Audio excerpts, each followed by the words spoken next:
Welcome to Hollywood Radio Theater.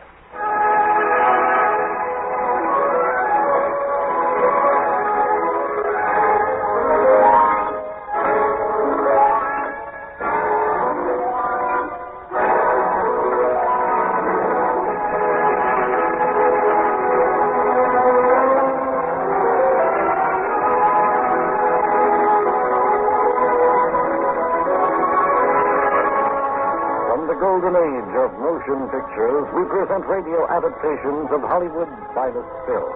Tonight, Barry Sullivan stars in Rope of Sand.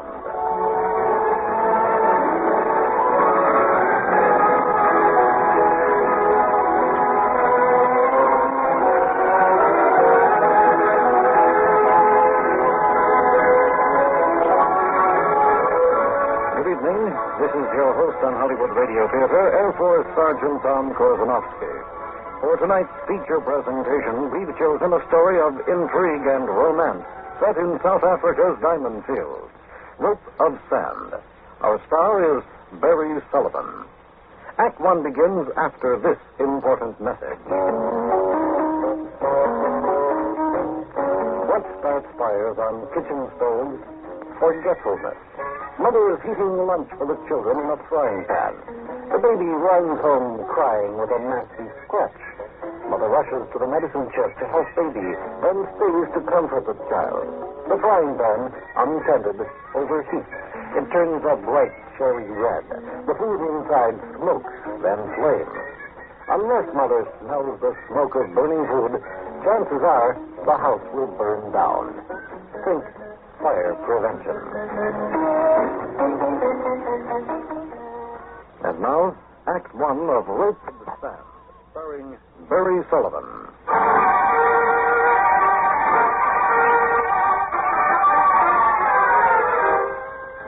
Nothing had changed. There were the same sheet iron warehouses along the docks, the same slow-moving stevedores waiting on the wharf, same glaring sky, the same suffocating heat. The port of Diamondstadt, British Southwest Africa, was as changeless, as ugly as the souls of the men who lived there. On the deck of the freighter, I could see the low hills behind the town. And along the crest of those hills, the silhouettes of the watchtowers where men waited with rifles and machine guns. On the other side of those hills, there would be still other men in armored cars and half-tracks. Men in machines that patrol the endless miles of sand dunes which surround, like a rope of sand, the richest diamond-bearing area in the world.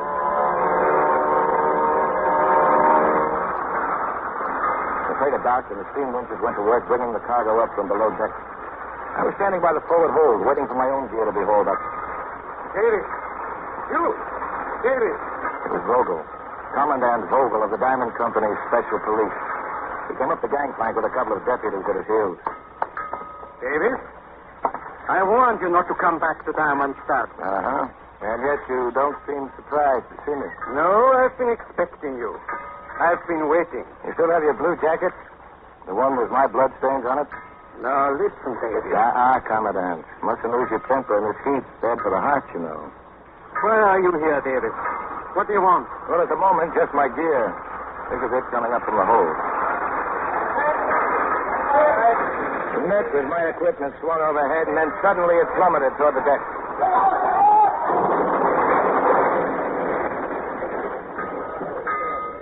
Oh, a pity, Mr. Davis. I'm afraid your gear is completely ruined. A regrettable accident. I'm not so sure it was an accident. That's one of your deputies standing over there by the winch, isn't it? And you think perhaps he reversed the engine?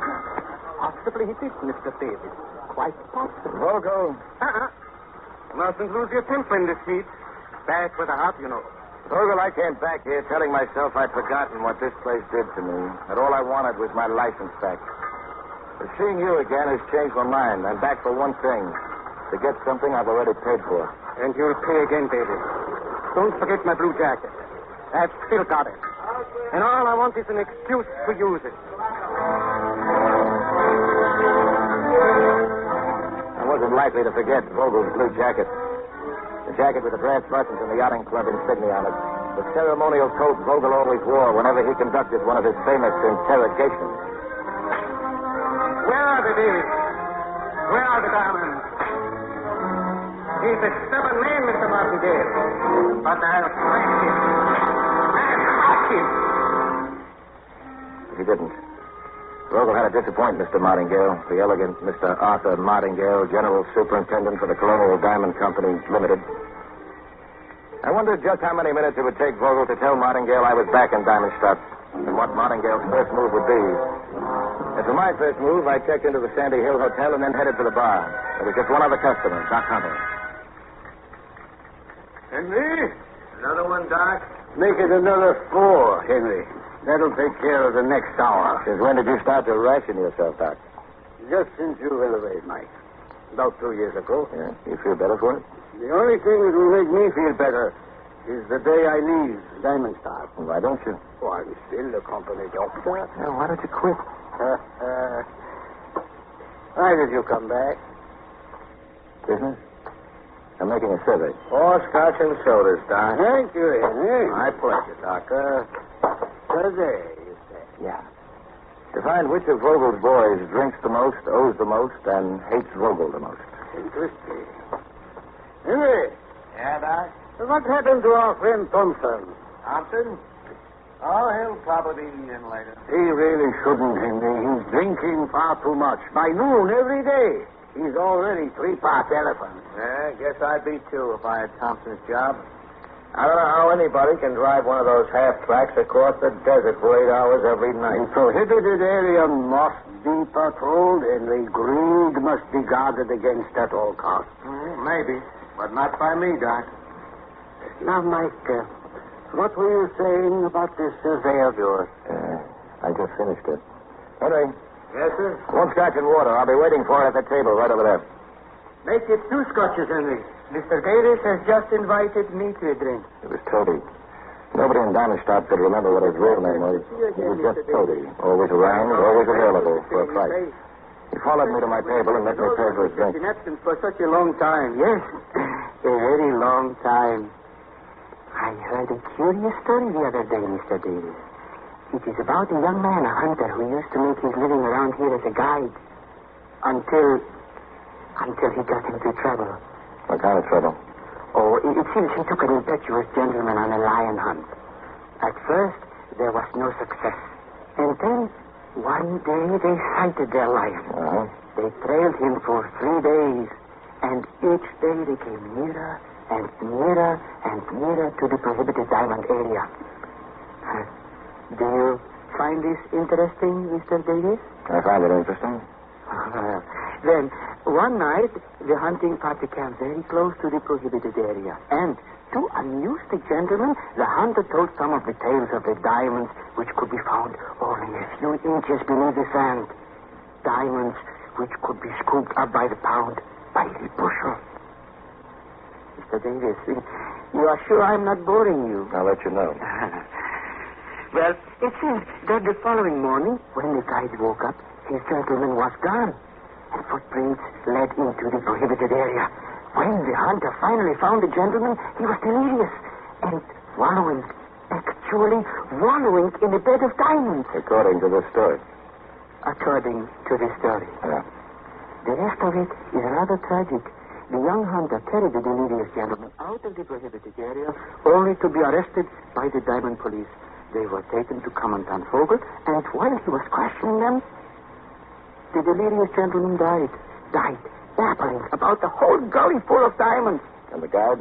Oh, he was badly beaten by the police, but he never told them where the diamonds could be found. He simply disappeared from Diamondstadt. It is rumored he might have been imprisoned. But the curious part of the story is that this young man, this guide, is supposed to be back here right now.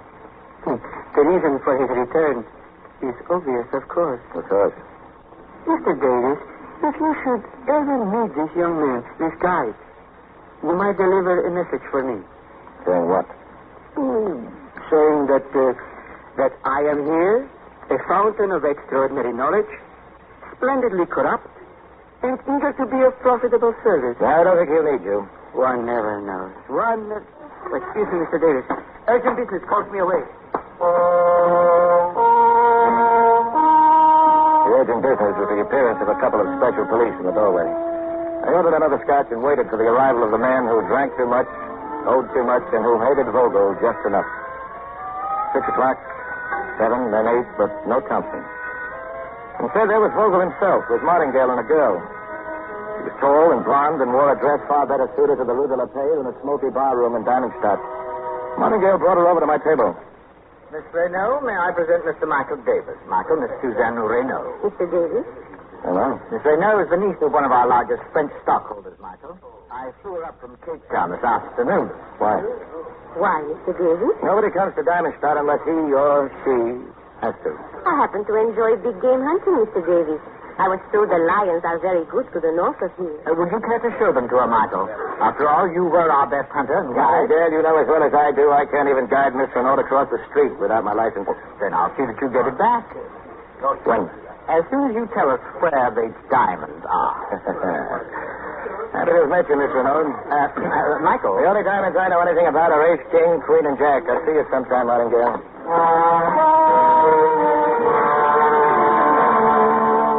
While we'd been talking, Doc Hunter had signaled to me from the bar. I wandered up alongside and ordered another drink. Doc whispered at the man I wanted to see, Thompson, was playing poker with some others outside on the hotel veranda. 10 minutes later, I was not only seated across the table from him, but Thompson owed me £5. I'll have to give you my IOU, Davis. Yeah, that's all. Maybe you'll win it all back in the next hand. Yeah, I can't. I got to go on patrol 15 minutes. Oh, then maybe tomorrow night, huh? Yeah, I'll be here. Mr. Davis? Excuse me, Captain. Yes, Miss Renault? Would you have a cigarette? I'm afraid I left mine inside. Do you really want one, or is this just an excuse? It wasn't very original of me, was it?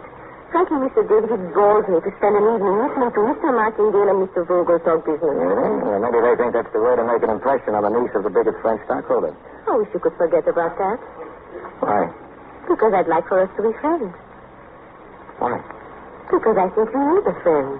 I hate to repeat myself, Miss Renault, but again, why? I was going to say because I feel that you are lonely and intense and unhappy. But now I think a man as suspicious as you does not have friends because he cannot have them. Have a cigarette? Please. Thank you. Yeah. They hate each other, don't they? Who? Martingale and Vogel. Yeah, bitterly.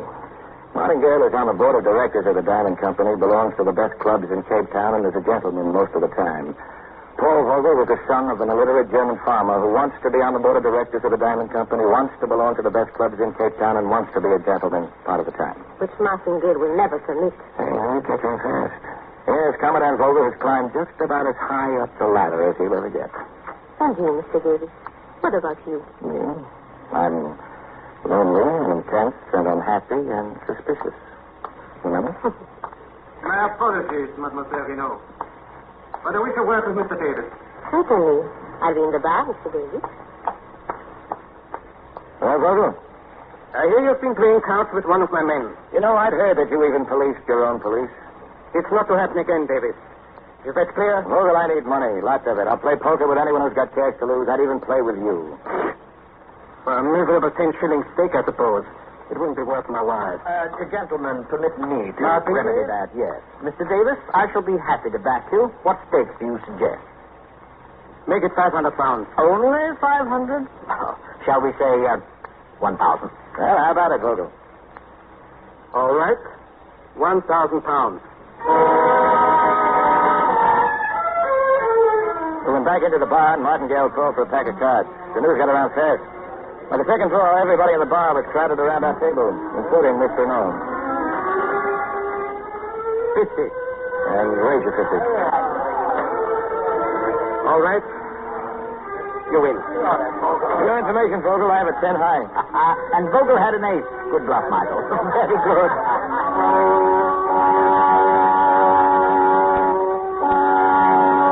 All right. I call. What have you got? Straight. How high? 9. Too bad. Mine's a jack.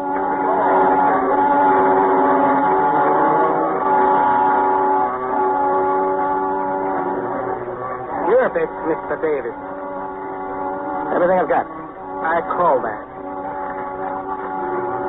I have a full house. Mine's a full house. Queen's up. I have a full house. Ace is up. Vogel raked in the pile of chips and collected Martingale's money. Then he got up, offered his arm to Miss Renault. She nodded and smiled, and they left the room together. You seem puzzled, Michael. Perhaps Miss Renault? Yeah, I thought she came in with you. She did, but unfortunately women, especially beautiful women, have no allegiance to losers. Besides, I'm sure Paul Vogel will be a most gallant host. He's taking her to his house? Oh, naturally. It's quite a place, Michael. A pity you've never seen it. The furnishings and artworks are in excellent taste. There's one vase he has in particular. A magnificent Sèvres porcelain, signed 1782, I believe. That's worthy of any Martingale thought I absent-mindedly shuffled the playing cards that Vogel and I abused. Suddenly I noticed something odd about the cards. I shoved the package in my pocket. Martingale, is your car outside? Why, yes, it is. May I borrow it for a few minutes? But of course, Michael.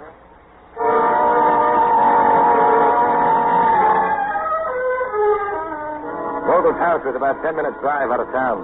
I didn't bother to ring the bell, and since the front door was unlocked, I simply walked in. Phonograph music came from some room at the end of the long hall. As you can see, it's signed right here. Favor, 1782. The most perfect vase I've ever seen. All my My life. backs were to me. I waited until Vogel set the vase down on the side table, then I slipped up behind him and grabbed the vase. But until this moment, there's been one lack. The perfect woman. Forgive me, Vogel, for interrupting such a tender scene. Stay right where you are, Vogel, or I might drop this exquisite vase of yours. Mademoiselle Renault, would you mind waiting in the other room? Now, let her stay. Maybe she'd be interested in knowing how you won at poker tonight. If you're suggesting that More than suggesting, I'm saying that you marked those aces with your fingernail. So if you please, Vogel, 2,000 pounds. 2,000. Yeah, Martingale's 1,000 and 1,000 for me for not dropping this vase. Well, I don't have the money on me. That's too bad. When did you say this vase was made? Do you remember, Miss Renault? I think 1782. Mm-hmm. Must be kind of valuable. Yes, very valuable. You know, my hands are getting very slippery. The heat, you know. Davis, please. 2,000. Yes. Yes, here. You take it from her, Miss Renault. All right. Good. And now, mademoiselle, I think you'd better let me drive you back to town. Come on. Davis, my vase. Oh, yeah, I forgot. Here, catch.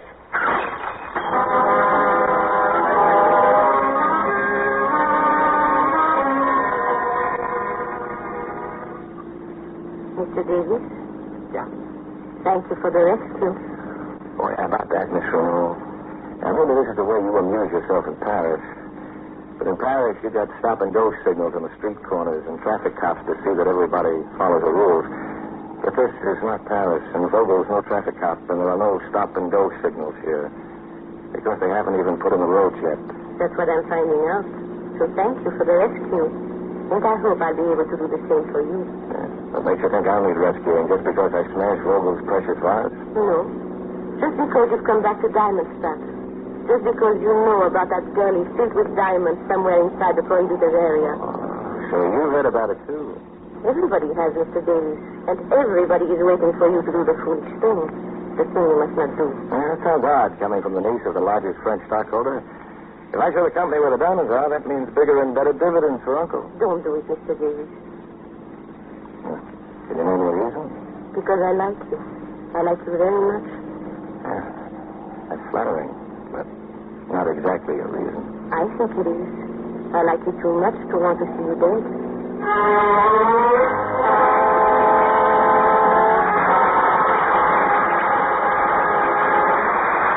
Act one of Rope of Sand, tonight's feature presentation on Hollywood Radio Theater. Act two begins in just one moment. A captain assigned a new station with his troops had a deep conversation. While you're overseas, men, be intelligent. Then you continue with your education. What have you done about your education? And now, Act two of Rope of Sand, starring Barry Sullivan as Mike.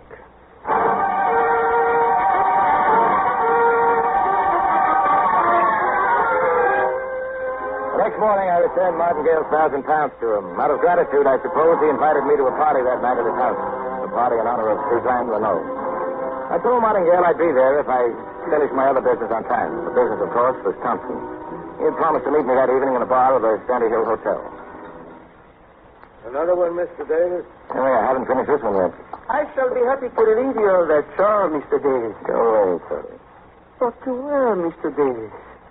Outside, the heat of the night oppresses me. There is a wind which blows and feels like the very sighing of hell's furnace, and only increases my thirst. Why are we here, Mr. Davis? Why must we be so infatuated with this woman? What woman? This courtesan, this enchantress, this desert. We pluck at her skirts, and we hope for some small glittering favor. This wasteland where the gems lie just a few inches below the surface. Free for the taking, if it were not for certain unfortunate restrictions. This diamond, for instance... Henry, Yes, sir? give this guy a drink. Maybe then he'll go peddle his rug somewhere else. The diamond, for instance. Chemically speaking, a bit of carbon, a collection of soot. Yet, the hardest of all metals. So hard, in fact, that whatever it touches must suffer. Glass, steel, the human soul. And yet, we will do anything for this bit of soot, won't we, Mr. Davis? For example, if you were to ask my help... I'm not asking. A pity. But let us assume for the sake of argument... Mr. Davis! Mr. Davis, please! I got away from Cody just as Thompson came into the bar. I motioned him to follow me out into the hallway. I thought we were going to play poker. Some other time. Thompson, how would you like to have enough money to pay off all your gambling debts and your bar bill and still have enough left over for a big time in Cape Town? What do I do for all this? You let me knock you out? Is that all? Well, not quite. You take your half track out on patrol at midnight. At 12:05, just outside town, I hold you up, knock you out, and take your half track. Yeah. Which just happens to have enough gasoline to take you out of the prohibited area and on through the Portuguese territory. Yeah, that's the idea. A one-way trip to Angola. Well, I'm at it. You know, up till now, I never believed all those stories about you. I guess you really do know where those diamonds are. I asked, how about it? Let's see your money.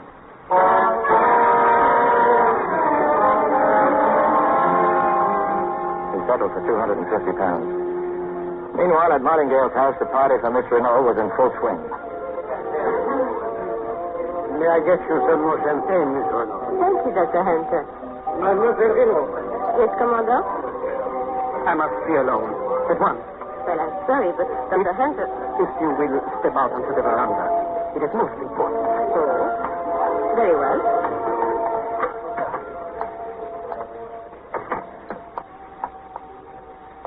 And now, Commodore?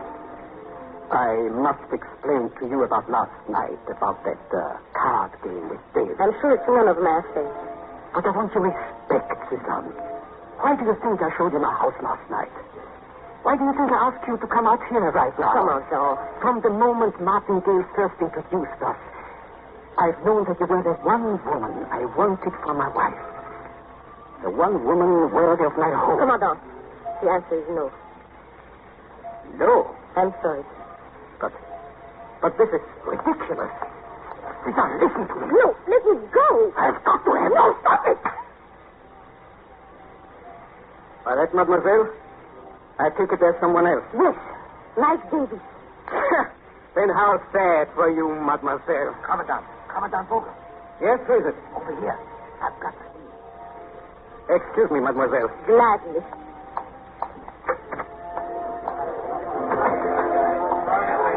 Mr. Martingale. Well, what's this? Our lovely gets the bottle all alone, not swarming with suitors? Just Vogel. How do you mean? Just proposed to me. Oh, how wonderful. And you rejected him? Of course. That's even better. Our dear Commandant Vogel, the great gentleman, the discerning art connoisseur, proposes to a cheap dance hall girl and is rejected by her. Mr. Martingale. Oh, is all that so soon forgotten, my dear? Only 3 days ago, a penniless dancer in Cape Town, and now a great lady with fine clothes and furs and jewels. Well, my dear, forget what you wish, but not the bargain we made, you and I. No, I'm not going ahead with it. You must.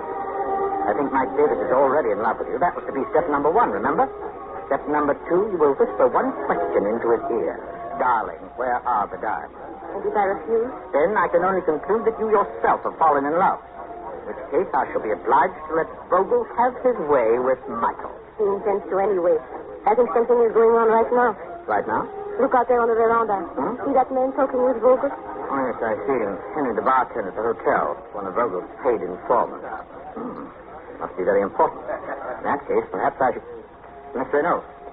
Miss Renault. Well. At least she could have done me the courtesy to excuse herself, as one can expect manners of a down-hall girl.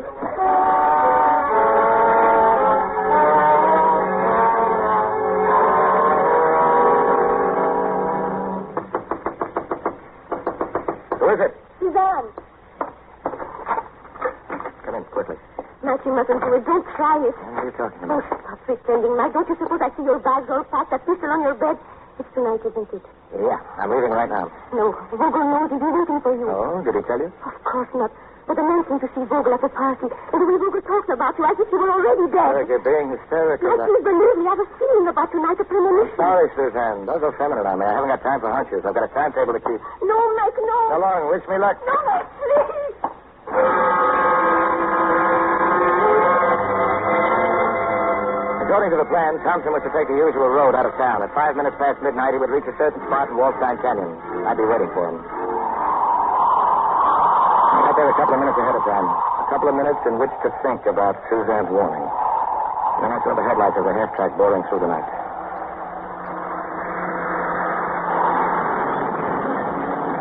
The headlights blinked 3 times. That, too, was according to plan. Something? Yeah. Hurry up. Everything okay? Yeah, sure it is. Get in. Not tonight. We'll try it another time. No, it's got to be tonight. I don't dare risk it again. What's that? Listen. It's Vogel. Why, you dirty I lie. didn't want to tell him. Vogel found out somehow. He hauled me in. His men beat me till I couldn't take it anymore. I just couldn't take it anymore.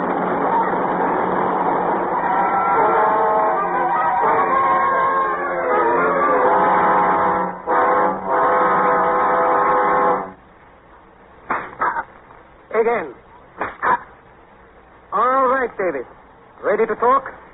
Ready to tell us what the diamonds are? No. Very well. Again. Keep it up. Vogel. Major Martingale, I'm busy. Too busy, I'm afraid. That's enough of the whip. This is police headquarters, Martingale. I give the orders here. And this is Diamondstadt, my dear Paul. I give the orders for this entire district. But for how much longer, I wonder? If I tell the directors of the... No, you won't. Now, take off that blue jacket. I prefer you dressed for more informal occasions. At once, Paul. Anything else? Yes. Tell your guards to carry Michael over to his hotel, and then to send Dr. Hunter up to him. I think Vogel and Martingale argued some more, but if they did, I didn't hear it because I was unconscious. When I came to, I was back in my hotel room, and Doc Hunter was putting compresses on my back. And I fell asleep. When I woke up, soft, cool hands were caressing my face. Oh, Mike. Oh, Mike, what have they done to you?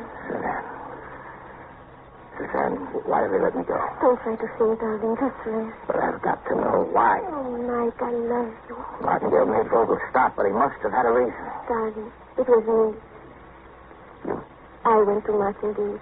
I told him if he didn't stop Vogel, I'd go to Cape Town and tell them what's going on here about the horrible brutality.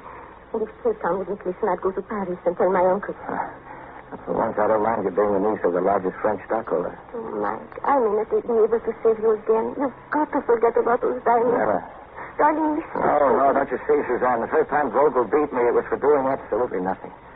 I was simply a hunter and a guide that followed his employer into the prohibited area to bring him out. He was delirious with heat and thirst, and I was trying to save him.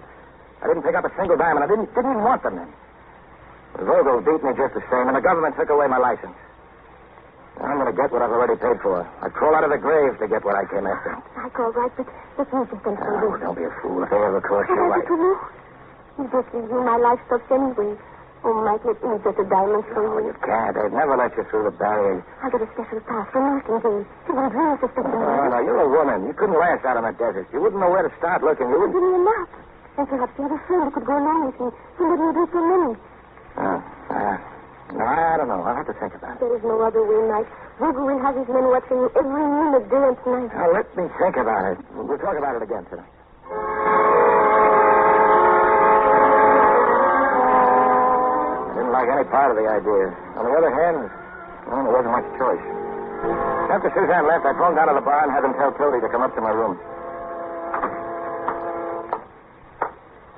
I am delighted to see you again, Mr. Davis. And I hope your unpleasant experience will not keep you a bit too long, sir. No, it shouldn't. Rover let me off easy this time. The beginning of wisdom. Perhaps he has at last decided you are a man immune to violence, but receptive to the more gentle approach. It at least provides happy memories, huh? What are you talking about? The woman. The lady known here in Diamondstadt as Mademoiselle Suzanne Renaud. Known as Mademoiselle Renaud? And known in Cape Town under various other names in various waterfront cafes and dance halls. You're lying.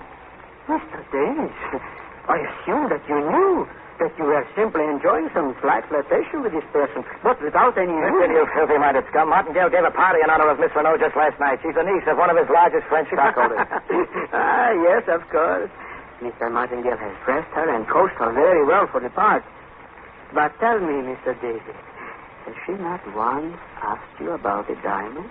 Where they are to be found? Perhaps even a map? Get out of here.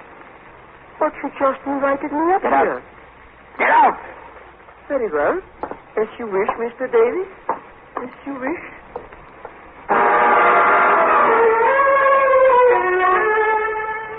I wasn't going to take the word of anybody like Toady, but just to play safe, I drew a map of where the diamonds were to be found. A false map. And when Suzanne came to see me again that evening, I gave it to her. I said I was making arrangements for somebody to go with her into the prohibited area. I'd let her know in the morning. And then Dr. Hunter came in to change my bandages, and Suzanne left. I asked Doc to stand at the window and watch the street below. Just what am I supposed to be looking for? Oh, anything you see of interest? Well, the street's almost deserted. Can you see the entrance to Vogel's police quarters? Sure, it's just across the street.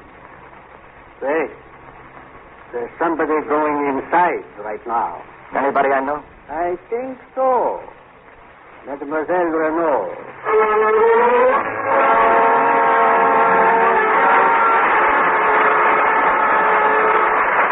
Act 2 of Rope of Sand. Our third and final act begins after this brief message. A friend of mine had a magnificent stereo system. He had tuners that tune and tweeters that tweeted and woofers that woofed.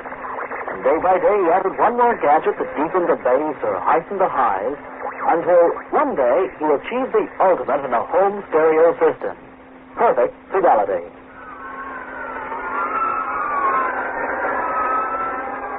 Don't overdo it. At least not on one electrical outlet.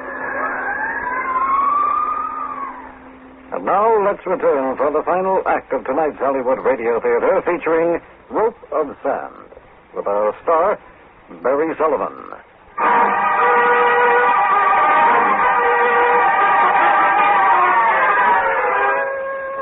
Learning the truth about Suzanne hurt almost as much as the bite of Vogel's whip across my back.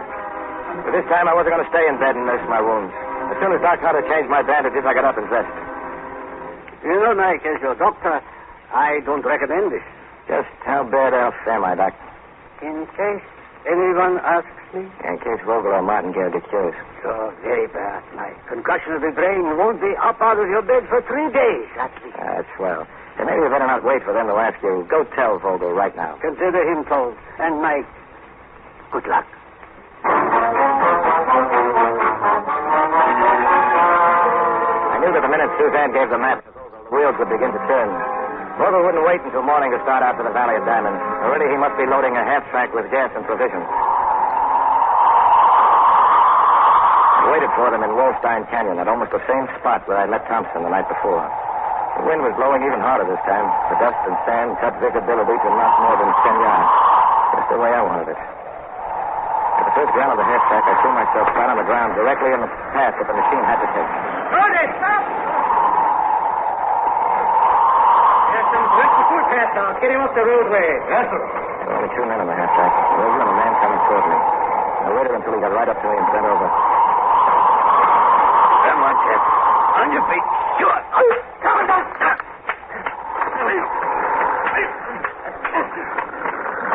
Hey, look out! No, come on, Doc. No!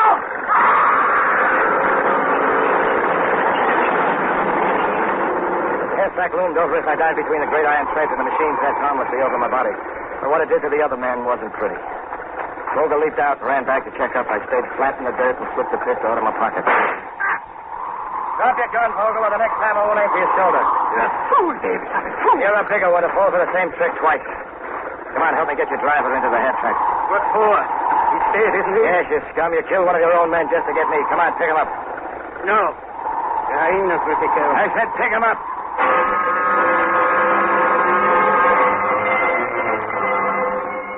I got the body into the rear of the half track, and I covered it over with a tarpaulin. And I shoved my pistol into Vogel's ribs and told him to drive us to the gate through the barrier.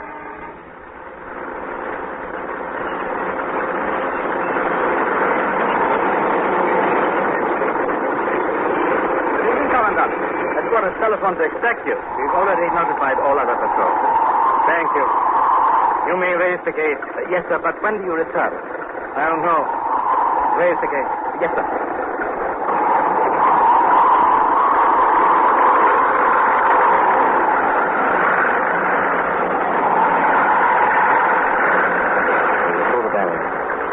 Safely into the prohibited area. And this time, nobody could get in my way or bring me back.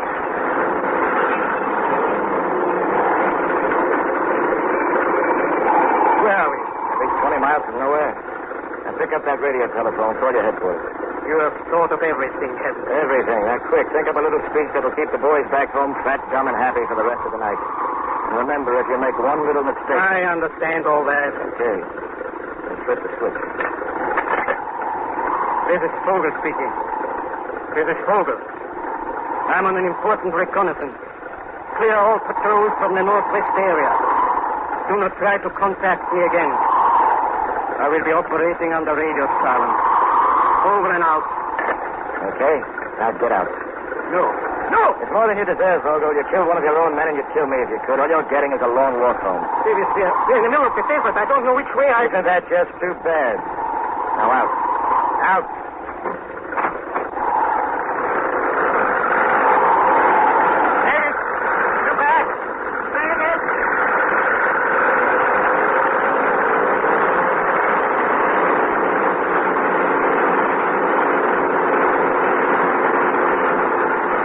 By the stars and by compass. Shortly after dawn, I sighted the black hills that were my marker. In another hour, I reached the valley and the gully of death.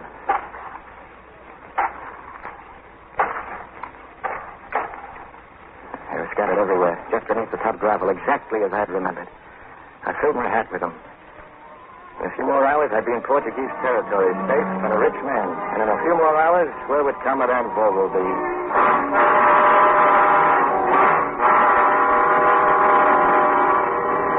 Commandant Vogel, you ordered all patrols out of the area? I don't care what I ordered.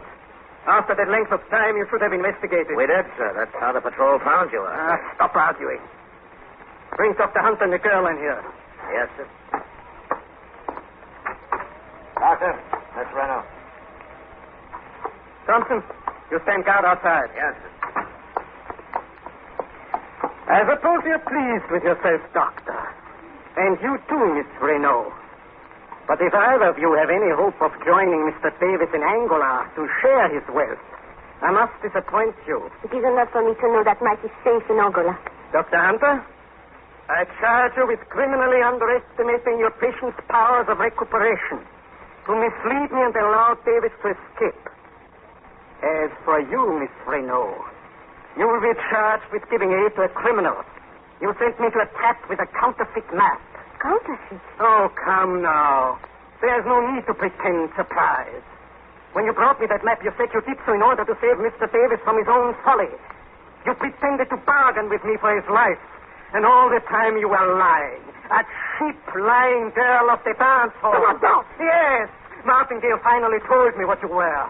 Something from the gutter. Well, I suggest that you apologize. I will not. You have insulted this girl as you insult everyone. Dr. Hunter! Dr. Hunter. Come on. Get him on his feet. I can't. Hit his head against the desk. He's dead. Ah.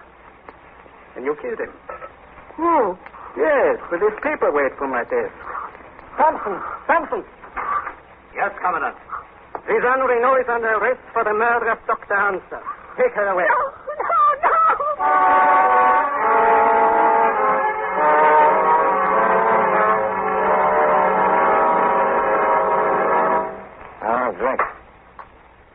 Drink. But, sir, this is Angola. It is not 2:40 in the morning. I want a drink. Sir, Portuguese law say this hour we must be closed. No more drink. Give me a drink. Yeah, drink. Please, senor, please. It is very fortunate, Mr. Davis, that you cannot smash a diamond that easily. Oh, wait, sir. How quickly our little triumphs tarnish. How quickly conquest turns heavy and unlovely in our arms. Do you remember, Mr. Davis, my little story about the hunter and the guide? Well, there is another chapter to it now. Go away. It seems he made it. Yes, into the prohibited area and out again. A glorious dash. And now he has the diamonds. Of course, there is still a problem. Somewhere he must find an unscrupulous person to polish the diamonds and then to dispose of them. In such matters, I have had very great experience. Diamonds. I think I have said it before. There is nothing but suffering from contact with this hardest of all matter. Glass, steel, the human soul, all must suffer. Dr. Hunter, for instance. He's dead, of course, now, but... Huh? Is that Hunter? Oh, yes, so very dead. And I feel really sorry for Mademoiselle Renault. I cannot believe that she killed him. And yet there is no one to prove differently. You don't know what you're talking about. You're drunk. I am Mr. Davis? No. I have even a newspaper clipping. Yeah, perhaps it is in my pocket. Oh, yeah. Here it is. If you care to read it. I don't have to. I know what it says. It says there's a French tramp tried to cross up Mike Davis and got herself crossed and... I want a drink. I want a drink! Very well, Mr. Davis. So long as you are determined to sacrifice this great fortune and to go back to Diamondstadt to help the girl, I think I know a man who can arrange for us to make this trip quietly. Of course, I will need some money.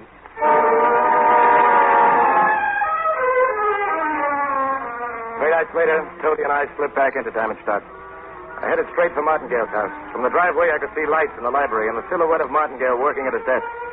Behind the desk was a screen door, unlocked. I thought I heard footsteps outside, Michael. I've extraordinary ears, you know. I hope you've also got extraordinary eyes. That can tell you this gun is loaded. Michael, I must tell you immediately that I can never accept your proposition. You haven't heard it yet.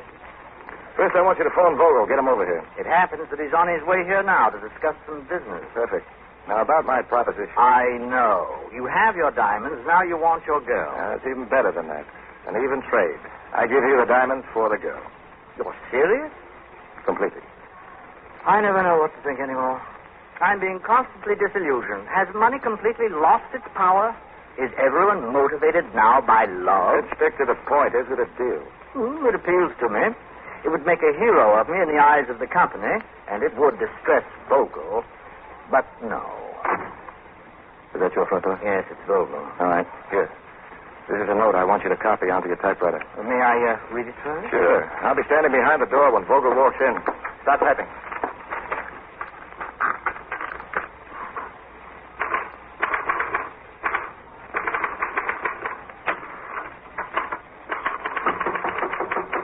Come in, Paul. Well? What are you smiling about? This thing I'm typing, Paul. It's quite an amusing document. What is it? I'll read it to you, Vogel. What? No gun, Commandant? How careless you've gotten since I left town. Martingale, what kind of a trick is this? None of my doing, I assure you. Your document, Michael. Thanks. Now, here's what it says, Vogel. To whom it may concern, Mademoiselle Suzanne Renault, known by whatever aliases, etc., is innocent of the murder of Dr. Francis Kittredge Hunter. She will be released immediately. And there's a place for you to sign and for Martingale to witness. Davis, I'm getting very sick of your bluff. Come on, sign it. Martingale. Don't appeal to me, Paul. I have an enormous antipathy to dying. Very well. Your pen. You witness his signature, Martingale? Of course. This is a completely empty gesture, Davis. I'll have you under arrest before you and your girl can get out of town. Will you? That paper you just signed says Suzanne Renaud did not kill Dr. Hunter. But then who did, Vogel? Who else but you was in that room when he was killed? Commandant, you've just signed a confession of murder. No. I can prove before any court that I signed that with a gun at my back. Well, that's quite possible, Paul. Oh, by the way, won't you have a cigar? Gentlemen, that's all for tonight. I'll send you the diamonds, Martingale, just as soon as I'm sure Suzanne is all right. Well, that's fair enough. Goodbye, Michael. Sure. Paul, do try one of the cigars in this box. Oh, of course. Michael! You gave him that gun, didn't you, Martingale? It was in that box of cigars. Yes, Michael, but I was rather confident that his first shot would go wild. As for you, it was self-defense, of course. Yeah, but suppose he killed me. Well, I took that gamble. Oh, you know, in his way, Paul was quite a remarkable fellow. Nasty, but remarkable.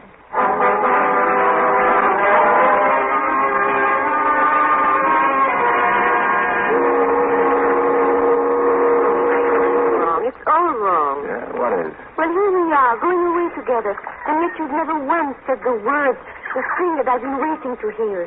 I don't like strangers. Oh, but Mike. Mr. Davis! Mr. Davis! Go away, Tony. Oh, come, Michael. Can't old friends wish you a bon voyage? Besides, I've got a going-away present for you. Here. How beautiful. These were two of the diamonds that you returned to me. Thanks, Martingale. Tony, Yes, Mr. Davis? a diamond for you. Yes, so large, so exquisite. And the other for you, Suzanne. Your engagement ring.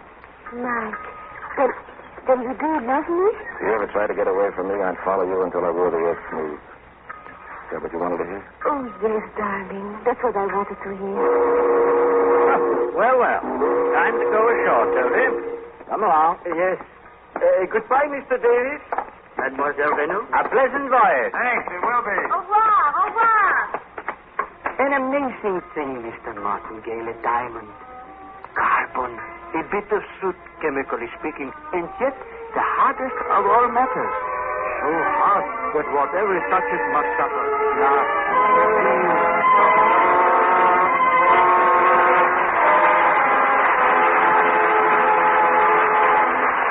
We've just heard the final act of tonight's Hollywood Radio Theater presentation, Rope of Sand, starring Barry Sullivan.